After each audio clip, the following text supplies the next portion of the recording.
पहला चैप्टर है the case for living.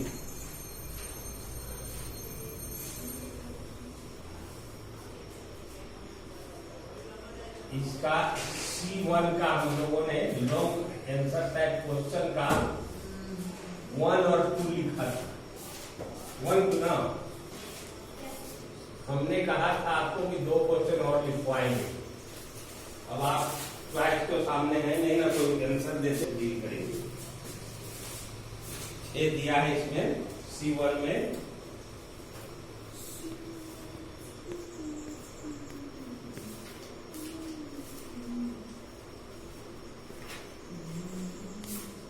One two हम लिखवा दिए। तीसरा क्वेश्चन है what sort of excitement. What sort of excitement माने किस प्रकार की उत्तेजना डू वी हैव टुडे, आज हमारे पास है। आज हमारे पास किस तरह की उत्तेजना है। विच आवर एंसेस्टर्स लैक्स, जो हमारे पूर्वजों के पास कमी है। इज इट एन एडवांटेज और डिसएडवांटेज, क्या यह लाभ है या हानि है। हमारे पास किस प्रकार की उत्तेजना है आज, जो हमारे पूर्वजों के पास कमी थी। तो यह जो उत्तेजना है उसका लाभ है या हानि, दोनों तरह से देखना है। तो आप लिख सकते हैं today we have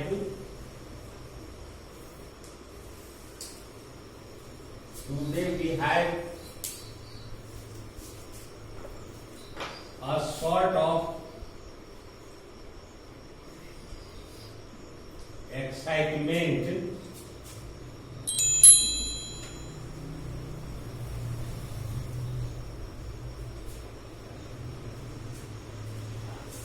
which our ancestors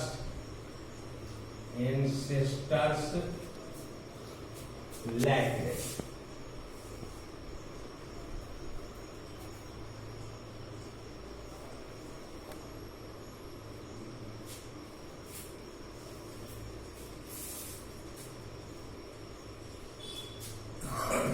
That excitement is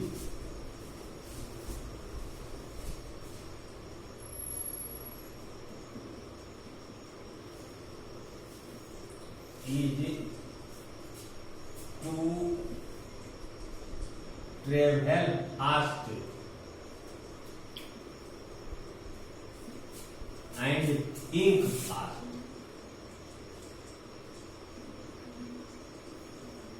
Think fast. Today, our life and thinking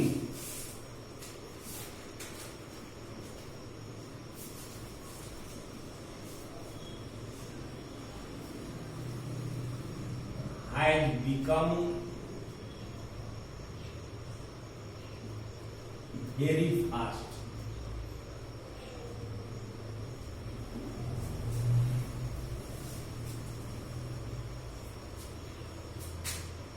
It is, अब इसका दूसरा भाग है, इज इट एन एडवांटेज और a disadvantage.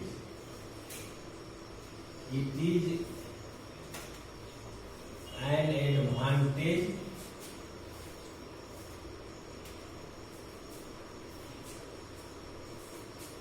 And a disadvantage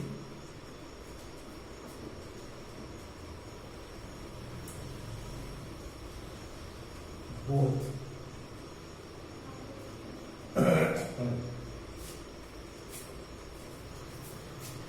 If we use our thinking to make our life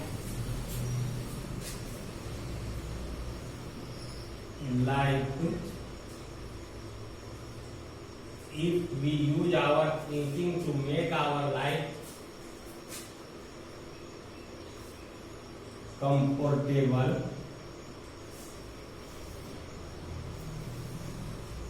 then it is its advantage.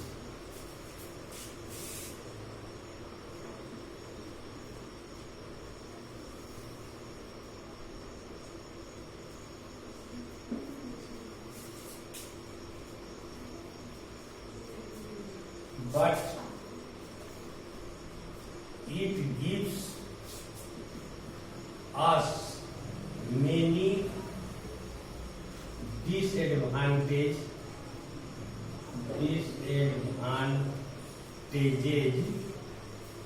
like pollution,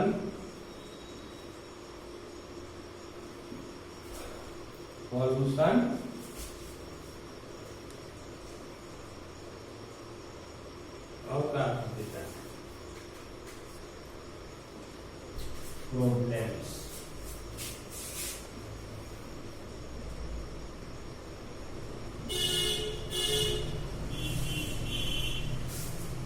question को हम फिर से समझाते हैं। अब हम एक क्वेश्चन लिखेंगे। क्वेश्चन को हम समझा देते हैं पहले, उसके बाद जो आप क्वेश्चन कहेंगे उसी का आंसर करेंगे, बाकी आप अपने से। 4 में है who are taken to be slow thinkers, धीमा सोचने वाले के रूप में किनको लिया जाता है? तो आपके बुक में दिया है the writer and some other people who think slow are taken to be slow thinkers। पाठ के आधार पर आप कह सकते हैं कि लेखक और कुछ दूसरे लोग जो धीमा सोचते हैं उनको हम धीमा सोचने वाले के रूप में लेते हैं। इसी में दूसरा भाग है how are the slow thinkers handicapped today. तो आप लिखेंगे slow thinkers are handicapped today because they find it difficult to earn their living. धीमा सोचने वाले आज हैंडीकैप्ड होते हैं, अपाहिज होते हैं, क्योंकि वे अपने जीवन यापन के साधन को कमाने में असमर्थ पाते हैं। तो दोनों भाग का उत्तर हो जाएगा आपका। 5वां भाग है व्हाट इनलाइटनमेंट, कौन सा ज्ञान डज द राइटर सीक, लेखक खोजता है फ्रॉम हिज वाइफ, अपने पत्नी से। तो the writer seeks enlightenment from his wife that की if that was the same girl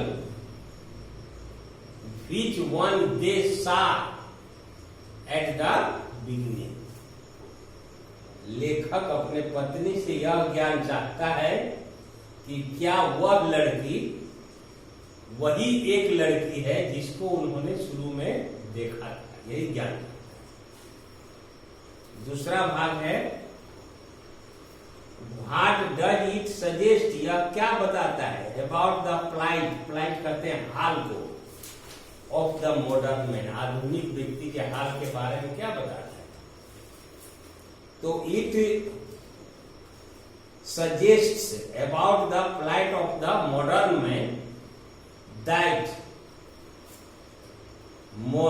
today a modern man is surrounded by many anxieties। आज एक आधुनिक व्यक्ति कई चिंताओं से घिरा रहता है। So he can not able to understand, इसलिए वह समझने में असमर्थ होता है अबाउट हिज सराउंडिंग, अपने आसपास के वातावरण को। ही इज ऑलवेज ग्रॉस्ड, वह हमेशा डूबा रहता है, इन हिज प्रॉब्लम्स, अपने समस्याओं में। वह हमेशा अपने समस्याओं में घिरा रहता है, चिंताओं में घिरा रहता है, इसलिए अपने आसपास के वातावरण को वो समझ नहीं पाता है। तो चूंकि वो सिनेमा देखता है तो पूरा ध्यान सिनेमा पर नहीं है, उसे अपने सामाजिक चिंताओं पर है। परिणाम यह होता है कि वह लड़की जो दिखाई दे रही है सिनेमा में, वही एक लड़की है जो शुरू में दिखी थी या दूसरी है, उसको नहीं समझ में आता है। अंतिम क्वेश्चन है, summarise the central idea of this essay. Summarise का मतलब होता है सारांश में लिखो, संक्षेप में लिखो। द सेंट्रल आइडिया, मुख्य भाव या केंद्रीय भाव को, ऑफ दिस एसे, इस लेख के केंद्रीय भाव को संक्षेप में लिखो। तो इस लेख का केंद्रीय भाव है आज के जीवन, तेज गति के जीवन के बारे में बताना। ये कहना चाहता है कि आज हमारा जीवन बहुत तेज हो गया है और इस तेज जीवन से कोई भी व्यक्ति खुश नहीं है। The central idea of this essay is to tell about the fast life of modern man.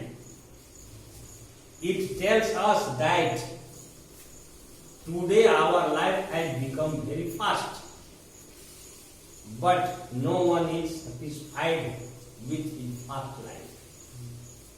Everyone faced many problems in daily life. यही मुख्य भाव है इसका, कि इस पाठ का मुख्य भाव है यह बताना कि आज के जीवन, हमारा आधुनिक जीवन बहुत तेज हो गया है और इस तेज जीवन से कोई खुश नहीं है। हर व्यक्ति इस तेज जीवन से समस्याएं झेलता है। अगर आगे लिखना चाहते हैं तो इसलिए हमें अपने जीवन को शांतिपूर्ण ढंग से बिताना चाहिए। अपना सुझाव दे सकते हैं उसमें। So we should spend our life in peace and harmony. तो ये 3 क्वेश्चन बचे हैं आपके, 4, 5, 6। तो अगर आपको आवाज मेरी जा रही है तो आप बोल सकते हैं कौन सा मैं डील करूं, 4, 5, 6 में कौन सा आंसर लिखूं। बाकी क्वेश्चन आप अपने से लिखेंगे और कुछ नहीं बोलेंगे तो कोई भी क्वेश्चन उठा के हम लिख, लगातार भी लिख सकते हैं 4 का, नहीं तो लास्ट का 6 का लिख सकते हैं। किसी को कुछ, what enlightenment does the writer seek from his wife. कौन सा ज्ञान लेखक अपनी पत्नी से चाहता है। तो लेखक अपने पत्नी से यही ज्ञान चाहता है कि क्या वह वही लड़की है जिसे उन्होंने शुरू में देखा था, वही ज्ञान चाहता है। दूसरा है, what it suggest about the flight of the modern man. यह आधुनिक व्यक्ति के हाल के बारे में क्या बताता है। तो यह आधुनिक व्यक्ति के हाल के बारे में यही बताता है कि आधुनिक व्यक्ति कई चिंताओं से घिरा रहता है, वह अपनी चिंता में डूबा रहता है, इसलिए वह जो है सो अपने वातावरण को समझ नहीं पाता है। चलिए 5 लिखते हैं हम लोग।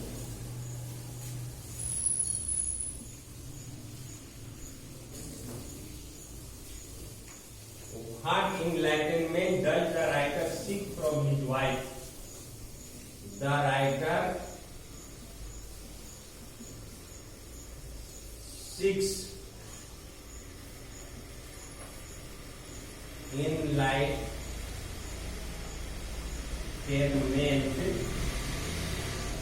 from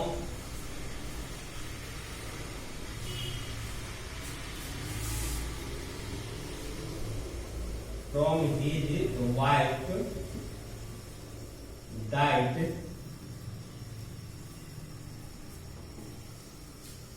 if that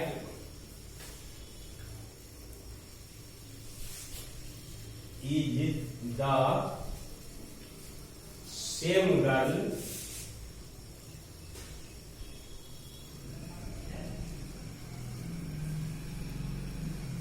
which they had seen in the beginning.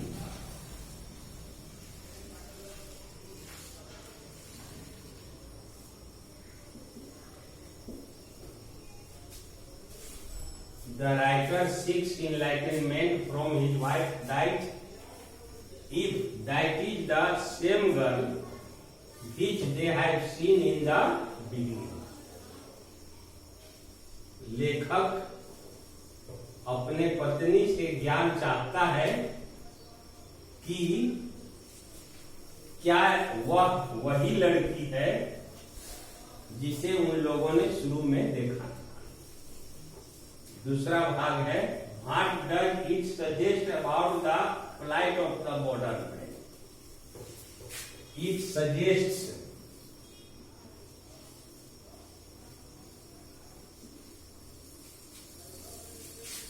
about the plight of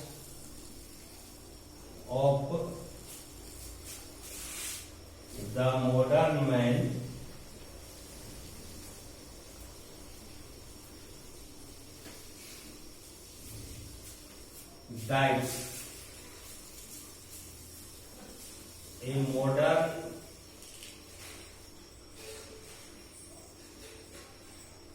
a modern man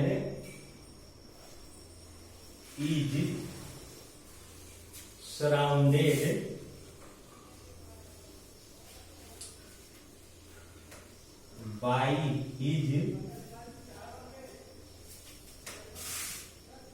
problems.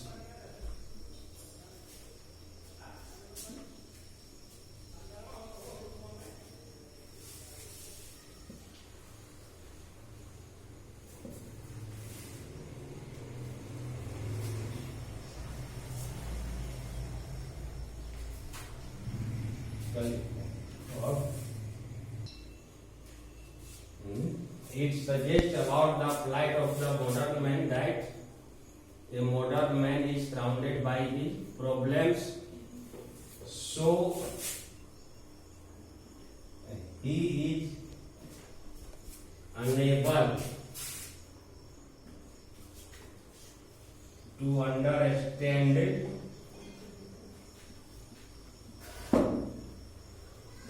his surroundings.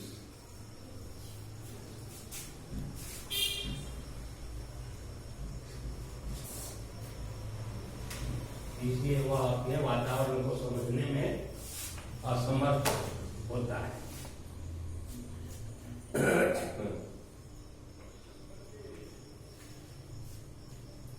Question समझा लेते हैं 3-5 का, उसके बाद ऑब्जेक्टिव प्रश्न में चलेंगे हम लोग।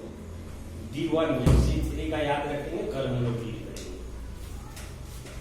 तीसरा क्वेश्चन हम लोग लिखे हैं, किताब से मिलाइए आप लोग। What sort of excitement do we have today. आज हमारे पास किस तरह की उत्तेजना है। विच आवर एंसेस्टर्स लैक्स, जो हमारे पूर्वजों के पास कमी थी। इज इट एन एडवांटेज और ए डिसएडवांटेज, क्या यह लाभ है या हानि है। तो today we have a sort of excitement, आज हमारे पास एक तरह की उत्तेजना है। Which our ancestors lacked, यहाँ एस लिख सकते हैं, ancestors lacked, हमारे पूर्वजों के पास कमी थी। That excitement is to travel fast and think fast, और वह उत्तेजना है तेज गति से यात्रा करने का और तेज गति से सोचने का। ये कमी थी हमारे पूर्वजों के पास, न तो वो तेज गति से सोच सकते थे न तेज गति से यात्रा कर सकते थे। टुडे आवर लाइफ, क्या लिखती है, today our life I am thinking has become very fast. आज हमारा जीवन और सोच दोनों बहुत तेज। ये उत्तेजना है हमारे पास। अब इसका लाभ है या हानि है? इट इज एन एडवांटेज, इसका लाभ है, एंड ए डिसएडवांटेज बोथ, और हानि भी है, दोनों है इसका। If we use our thinking, यदि हम अपने सोच का प्रयोग करते हैं, to make our life comfortable, अपने जीवन को आरामदायक बनाने के लिए, then it is its advantage, तो यह उसका लाभ हुआ। बट लेकिन it gives us many disadvantages, लेकिन यह कई बुरे परिणाम भी देता है, हानि भी देता है।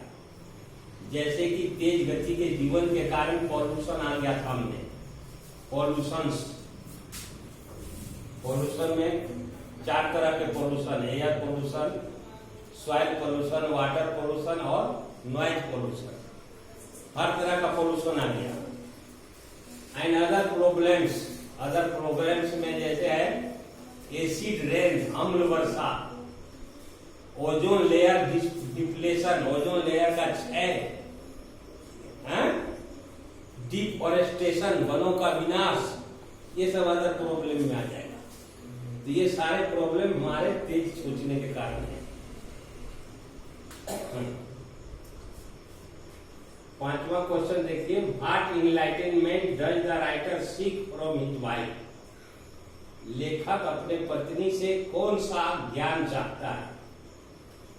The writer seeks enlightenment from his wife, लेखक अपने पत्नी से ज्ञान चाहता है दैट की if that is the same girl, कि क्या वह वही लड़की है which they have seen in the beginning, जिसे इन्होंने शुरू में देखा है।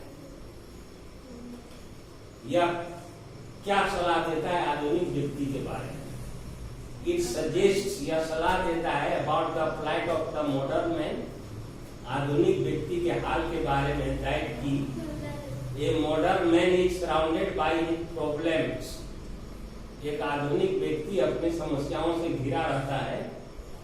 So he is unable to understand his surrounding, इसलिए वह अपने वातावरण को समझने में असमर्थ होता है। इसीलिए वह यह नहीं समझ पाता है सिनेमा में कि वह लड़की जो पर्दे पर आई है वो शुरू वाली ही लड़की है कि कोई दूसरी लड़की है। C2 का हम लोग नहीं पढ़ते हैं, जल्दी बोर्ड में नहीं पूछता है। C3 का हम लोग कल लिखेंगे, लंबा है, लेटर लिखना है तो कल हम लोग लिखेंगे। D1 का डिक्शनरी यूज है, आप अपने से भी बना लेंगे, हम समझा देते हैं। देखिए D1 का पहला क्वेश्चन है, correct the spelling of the following words, निम्नलिखित शब्दों का मीनिंग ठीक करना है, स्पेलिंग।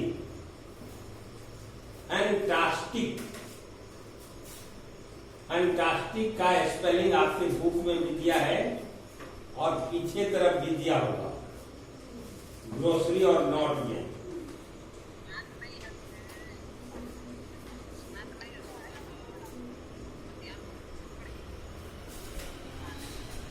अंटार्कटिक नहीं दिया है तो आप बुक से जा सकते हैं।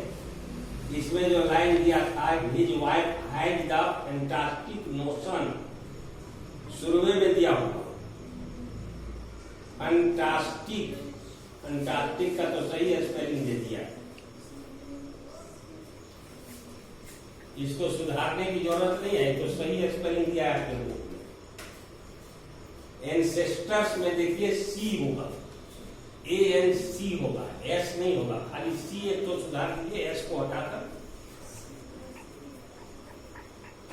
कंप्लेंट, शिकायत, COMPLAINT हो जाएगा, E को हटा देना। ग्रेटफुल्ली में GRATE, E जो एक साथ दिया है GRATE कर देना है, E को हटा के T के आगे कर देना है। 90 में N के बाद E छोड़ दिया है, NINETY, 90 होगा।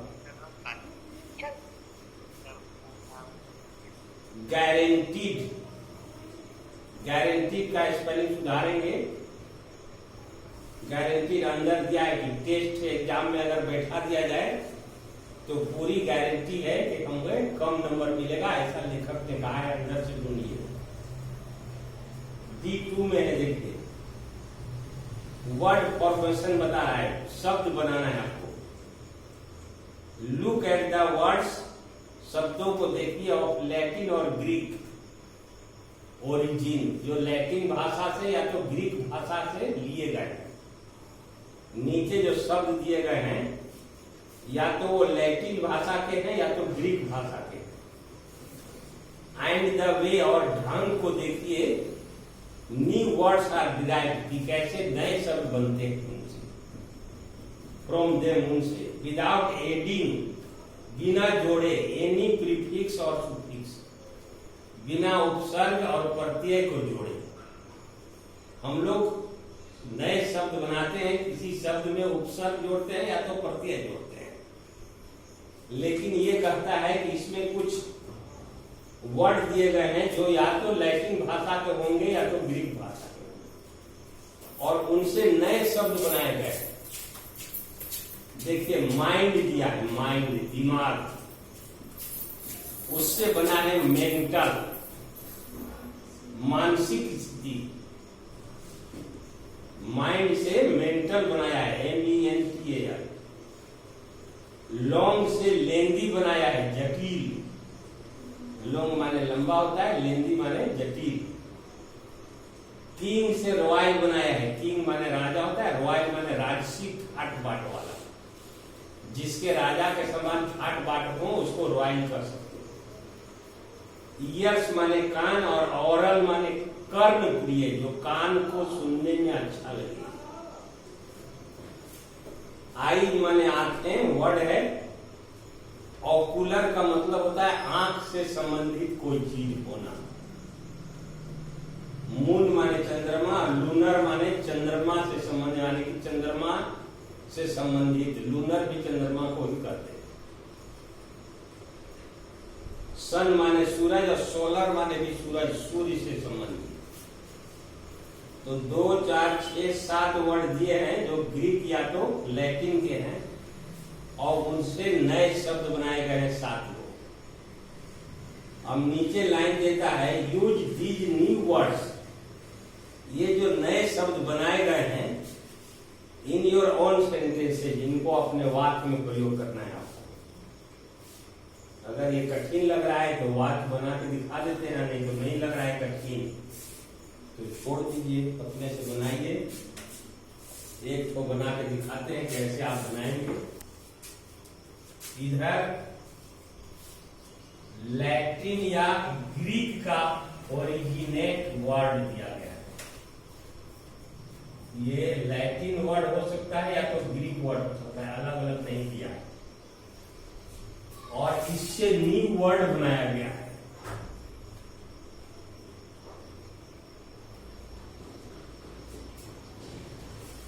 यहां क्या है, माइंड।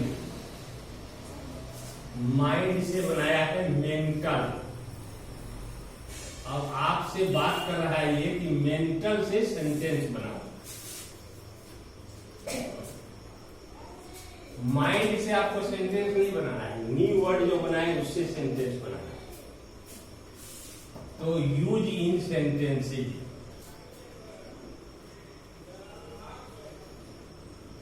इसको सेंटेंस में प्रयोग। His mental condition,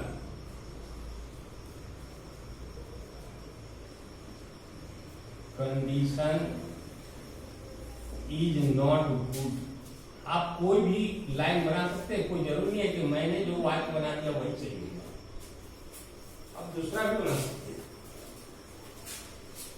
his mental condition is not good, उसकी मानसिक स्थिति अच्छी नहीं है। उसी तरह से लॉन्ग है, लॉन्ग से बना है लेंदी। अब आप अपने से बनाते जाइए। दिस प्रोसेस इज लेंदी, लिख सकते हैं। यह सिद्धांत, यह विधि जटिल।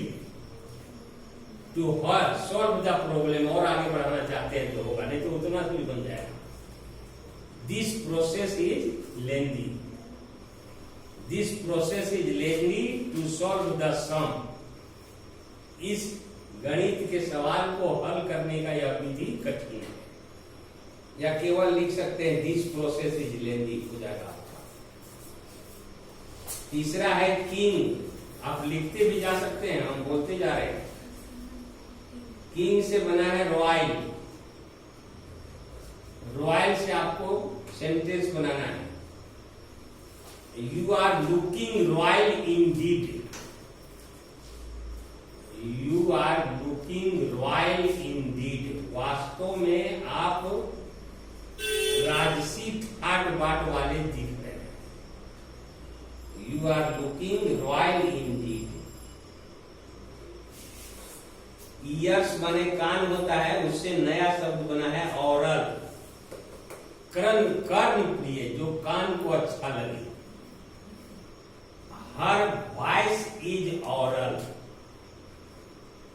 हर वॉइस, वॉइस माने आवाज, इज ऑरल माने कर्ण प्रिय है, उसकी आवाज बहुत मधुर है, कर्ण प्रिय है, ऑरल लिख सकते हैं।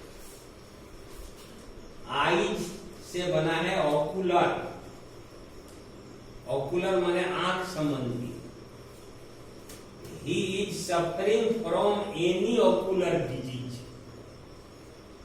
वह किसी आंख संबंधी बीमारी से कष्ट उठा रहा है। He is suffering from any ocular disease.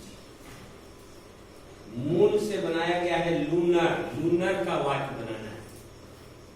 Last year, पिछले साल, ए लूनर एक्लिप्स, एक चंद्र ग्रहण ओकर्ड हुआ था।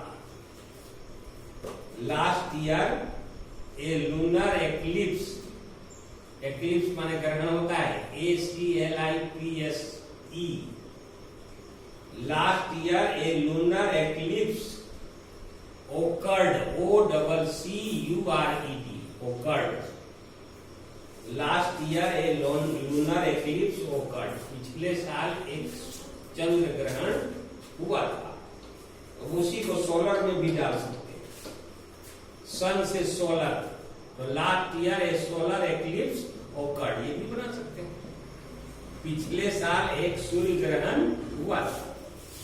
Last year solar eclipse occurred, दोनों को सेम बना सकते हैं।